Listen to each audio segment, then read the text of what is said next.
Hey HTDA and welcome back to Satisfactory. Today we are going to deal with something that is everyone's favorite type of production, namely rubber, plastic and fuel. I have this sad looking mini facility over here that we've built a couple of episodes ago, which is nowhere near producing enough plastic and fuel, and it also has a huge problem, and that's the fact that we are producing fuel. But it's not actually going anywhere, so it actually gets backed up and then it stops producing rubber, it stops producing plastic, well, it stops producing everything, so let's go and fix that. So, random side note, I'm just over here trying to explore to figure out how I'm going to build this base.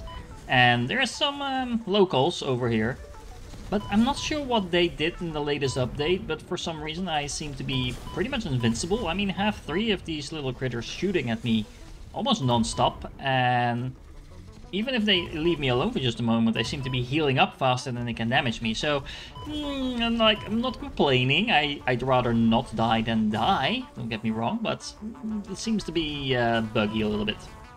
Alright, so I cleared out the locals. We have this awesome scenery with the new planets in the background. I know it's getting old, but I really like those visual updates. Speaking of updates, what I don't like is that for some reason it seems that the latest update we've got, and that update just hit today, kind of broke my radar towers. I can still see everything, all the nodes on the map, but I can't tell if these nodes are normal, pure plastic, normal, impure, pure, etc. You can see that there's oil over here, but what you can't tell is that 2 of these nodes are normal nodes, and 2 of these nodes are pure modes. So either I completely forgot how to tell this, or it broke, and I think it's the latter. Anyway, we have 2 normal nodes and 2 pure nodes, which is way more oil than we can currently put to use. Well, we could put it to use, but there's not really any need for those ridiculous amounts of plastic, rubber, or fuel. So, what I've done, and side note, actually, we also only have Mark 1 pipes at the moment as well, which means that we need to be a little bit careful about how we construct all these piping facilities over here, for the simple reason that those only fit 300 cubic meters per minute, I think it is, and we will easily reach that number, especially if we're going to overclock oil, which I think we're going to do because we only have those 4 nodes over here, and then we have, well, the only nodes I've found so far are all the way over here, so it's a pretty rare resource. So whenever we're going to build something with oil, I do want to make sure we're making the most out of it, basically. Now, that said, because we currently do need to have more plastic and rubber and fuel, but we don't know exactly how much rubber and fuel, mostly plastic, I'm going to need. What I want to do is make sure we make a build that is kind of modular. And by modular, I mean it should be easy to kind of replicate that and scale my production up whenever we need to. I also want to make sure that if at some point we find out we need a little bit more plastic and a little bit less rubber, or vice versa, we need to be able to easily adjust that on the fly without having to rebuild stuff and things like that. Now, because the base recipe works very conveniently in such a way that the input for plastic and rubber is actually exactly the same, the output is not exactly the same, but that's not a huge deal because I don't think fuel is going to be our bottleneck.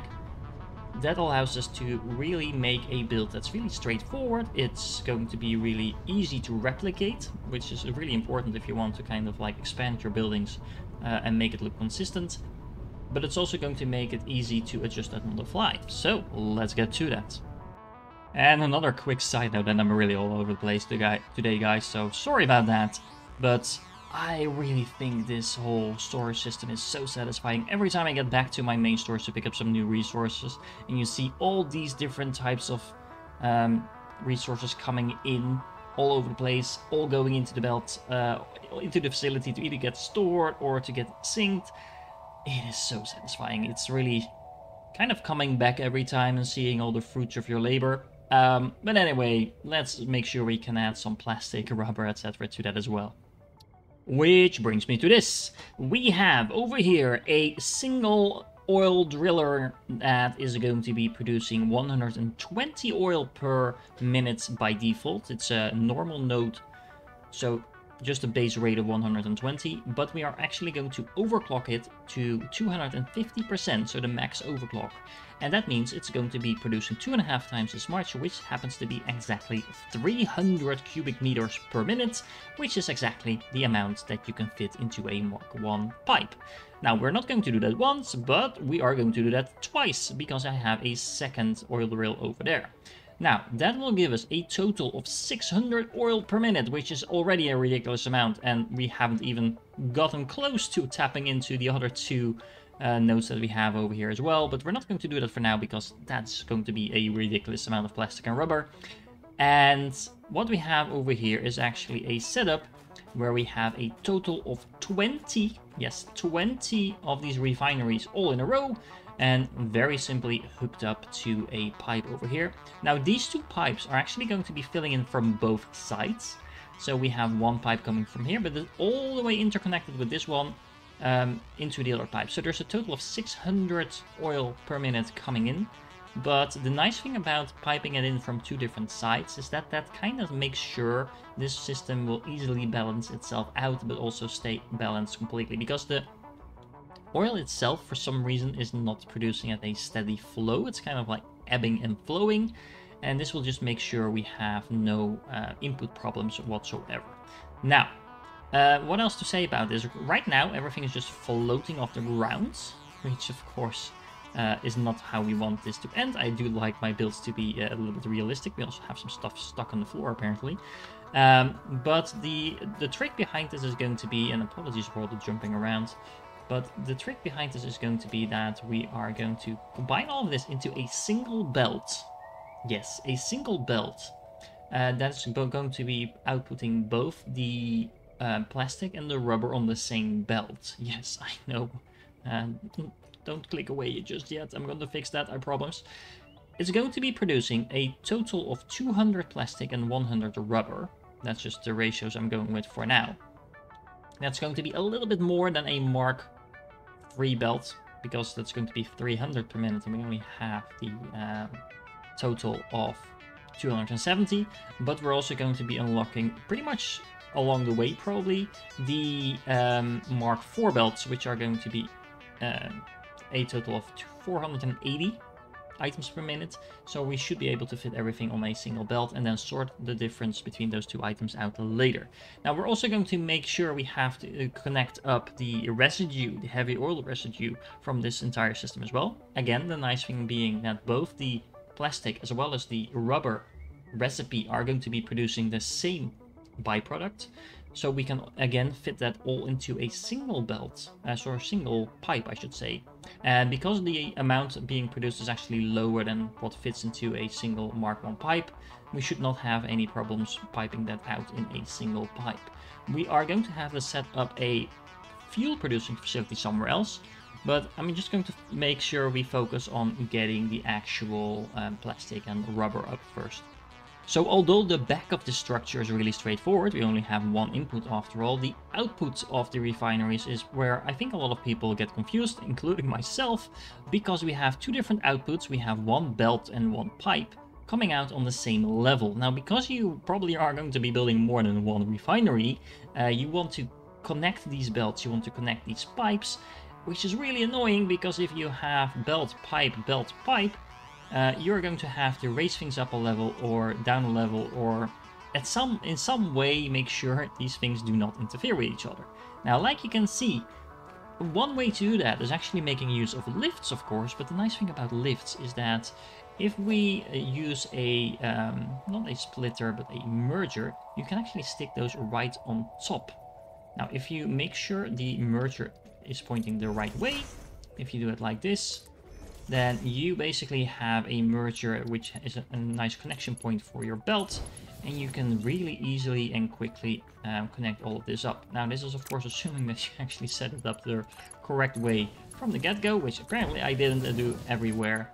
But once again, if you make sure all the mergers are pointing in the right direction, that does take care of itself.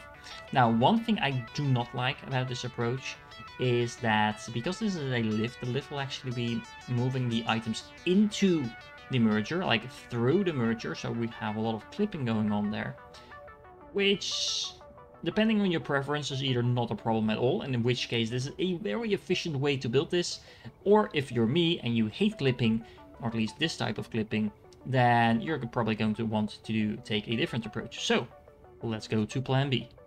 So how am I going to approach this? Well, I'm going to take everything down a level. So we're now right under the refineries, and we have these nice little holes in the ground where we can put the pipes through, and then we're simply going to connect all of these pipes up below. Now, the reason I'm actually building a second level here, this is just a temporary level, is that it's really annoying to build this pipeworks if you don't have a kind of a floor to put it on. Now, once you do have the floor and you have all these little things set up, what you can actually do, by the way, I'm actually going to show you quickly how you can set this up the easiest. So if you have nothing going yet, what you can do is just make a single pipe structure first, like this. Then put in all the separate types of connectors. And I like lining up the screws. For some reason, you don't get the connection lines popping up automatically, so it's not a huge problem because the screws are very easy to line up as well. But don't try to do this section for section. Just build a very long straight line first, then put in the interconnectors, and then if you're annoyed by these little foots that you have over here, you can always just remove them and the pipe will stay in place. Now, of course, we also have to connect all of this up. That's not going to be a big problem. Now, by doing it this way, and once again, I am going to remove this second floor at some point, but it's going to look very neat and tidy upstairs. So I really like how this looks. Now, the second thing that we're going to have to do is actually deal with the belts. Now, rather than moving everything up on a different level, what you can always do is move it a little bit forward, especially if you're then going to be moving the levels. Now, what I'm going to do is, once again, I'm going to use these little floor holes where we can put in a lift. We are going to connect that up, and then on the bottom level, I'm just going to take this out for a moment, and then on the bottom level, we are going to have another lift. That lift is going to be sticking forward, and then we can connect all of that up with some mergers. And then when we are halfway done building this, what you can do is actually, when you have these lifts on the bottom, you can once again make sure you fit a merger or a splitter on top of that. So again, make sure you have it pointing in the right direction, but you can easily kind of connect these on and you will have a pretty natural looking merger. And once again, similar to what we've done on top, you can very easily connect all of that up. It will also, once again, look really good. You will, in theory, still have the clipping issue because once again we have a lift, and the lift, well, you can't actually see the lift anymore. It is there. It's like fused together with the merger. So in theory there is still clipping going on, but all the clipping is actually happening inside the merger. So rather than me being extremely annoyed about the items going through the merger when we've done this on top, I think this is actually a pretty elegant solution to kind of do the same thing with a little bit of extra work, but without actually any obvious clipping happening. So everything is going to go on a single belt. We're going to make sure that belt runs all the way to the end, and then we can have the output for both the pipe and the belt somewhere on the side over here. But of course we also need to make sure the building actually looks like a building and not like a floating spacecraft or something like that. So well, let's continue building. So I actually liked the piping system on the other side so much that I went and did the same on the back side. So this is completely unnecessary, but it just looks so good. So that does mean I had to kind of rearrange all of this. And again, it's a work in progress, but it makes it look so much more tidy, and especially on top when we have everything finished, it looks so professional with just a little bit of extra effort. So if you like this type of connections, I can really recommend it. It's definitely not too complicated to build once you get how to do that, but you do really need this supporting platform. Whoa, this supporting platform underside before to actually make sure you can easily build the main pipe, make the connection on top of that, and then remove all the supports, because if you try to do this piece by piece, it's a nightmare, trust me. So when you clean all of that a little bit up, I started to experiment a little bit with the layout, and Like you know by now probably, I really like the whole concrete look, but also wanted to play around with a bit more steel included in that. So what I've done over here is I used glass. Again, I'm a huge fan of glass as well. I used the concrete, the double, what is it called? Double ramp concrete slabs to make these diagonal supports. We actually have a building close by here that kind of has this look, so it was a little bit inspired by real life buildings, but I actually really like how this looks, especially considering it's sitting in the water. That just makes this style of building really natural. Now you could actually leave the refineries on top just bare like they are now. There's nothing really wrong with that. But to be honest, I think I want to take this just a little step further. There we go, much better. Now I realize all I've done is basically put a glass box on top of what we already had.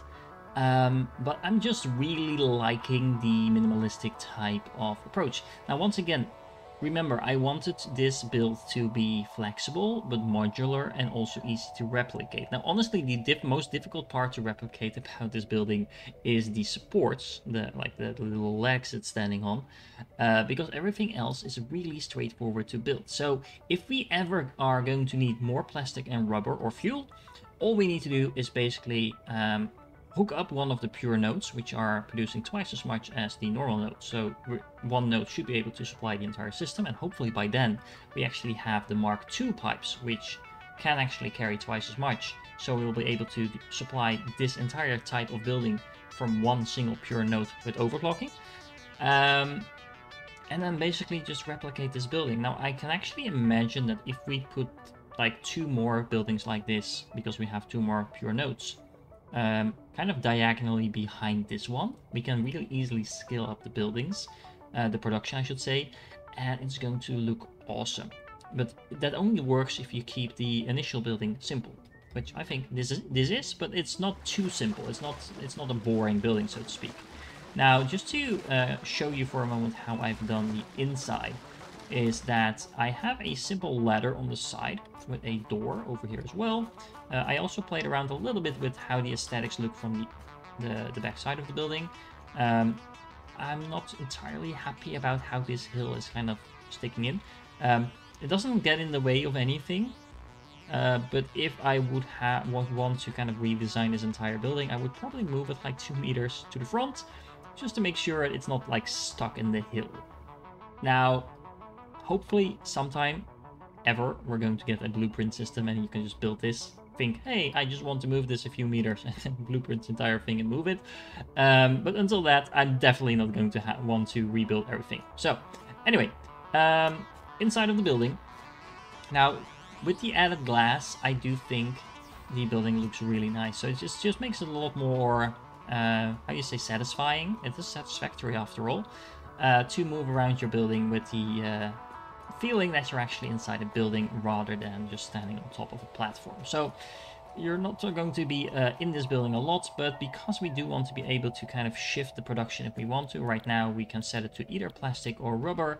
And once again, the inputs are the same. It's always going to be, well, assuming that you use the correct recipe, that is this one. We're always going to be using 30 oil per minute. We're also going to always be producing some plastic and rubber. As you can see, it's 20 and 10. And if we shift the recipe to the other one, which is this one, it's also going to be 20. You are going to be producing more heavy oil residue if you're going to be producing more rubber, but you're unlikely to ever produce such amount that it's going to be a problem for the pipe, especially if you have the Mark II pipes later on. But for now, with the Mark I pipe, if we would be producing only rubber here, that would be a problem. But as long as we have a mix of plastic and rubber that's somewhere close-ish to 50-50, or at least with the majority being plastic, then it's always going to fit. This heavy oil residue is always going to be fitting into a single Mark I pipe. So, that is it for now. I hope you enjoyed this one so far. We're not completely done, because of course we still have to build the fuel. I do want to make that a separate episode, because I have a special plan for the fuel. and especially what to do with that fuel. But if you want to find out, you'll just have to join me in the next episode. If you're still here, you are awesome. Make sure that you like and subscribe because that does help me out, and I will catch you in the next one.